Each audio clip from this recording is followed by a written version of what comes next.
Hey guys, welcome back to the channel. In this tech tutorial video, we're going to reveal to you how you can check the carbon emission in the Shift browser.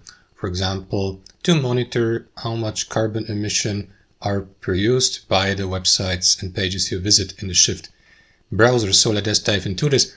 So guys, open up the Shift browser on your desktop, computer, or laptop, and there is that built-in feature called carbon emission meter, I guess. Something like that. So you'll find it here in the top right corner. Click into it.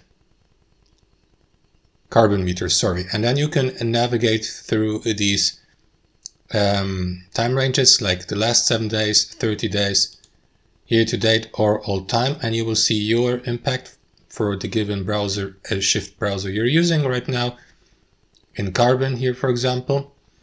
And then also the community impact below. And that's it. So you can monitor this here and check, for example, what websites you access or pages in these tabs over time accumulate of the carbon emissions here. And that's it, guys. Thanks for watching. Hope you enjoyed it, got some value from it, and we'll see you next time on our channel.